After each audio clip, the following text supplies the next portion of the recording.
আচ্ছা, তারপর আমাদেরকে 13 নম্বরে বলেছে এত সেন্টিমিটার ফোকাস দূরত্ব বিশিষ্ট উত্তল লেন্স থেকে সামনে কত দূরে একটি বস্তু রাখলে বাস্তব বিম্বের আকার বস্তুর আকারের 4 গুণ। আচ্ছা, আমরা একটা ফর্মুলা জানি না যে M equals to V divided by U. আপাতত আমি ম্যাগনিটিউডটাই লিখলাম। তাহলে এখানে বলেছে ওরা যে এই স্থাপন করলে বাস্তব বিম্বের আকার বস্তুর আকারের 4 গুণ হবে, তাই তো? মানে বিম্বের আকারটা মানে ইমেজের ইয়েটা বস্তুর 4 গুণ হবে। তাহলে এটা কত? 4 ইউ বাই ইউ হবে। তাহলে ইউ আর ইউ ক্যান্সেল আউট, কত হবে? 4 হবে না? এম এর ভ্যালু 4 হবে। আচ্ছা, ঠিক আছে। আচ্ছা, এটা না বলে আমি এটাও বলতে পারি যে এই যে V V equals to 4 U হবে, এটাও তো বলতে পারি।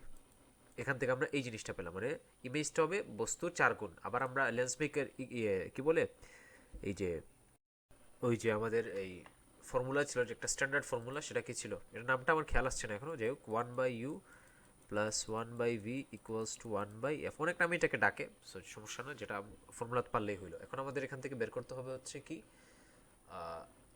কি বের করা লাগবে যে কত দূরে বস্তু স্থাপন করলে। তাহলে আমাদেরকে ইউ বের করতে হবে, তাই তো?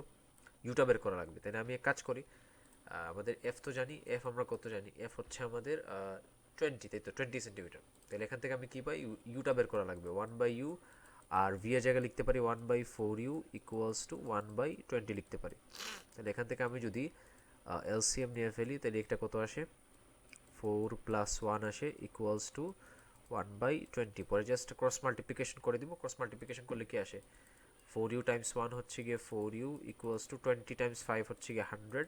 পরে এখান থেকে আমরা ইউ ইকুয়ালস টু 25 সেন্টিমিটার পাই, তাই তো? তাহলে আমাদের আনসারটা হচ্ছে গিয়ে এখান থেকে কত নাম্বার? আনসারটা হচ্ছে গিয়ে সি নাম্বার।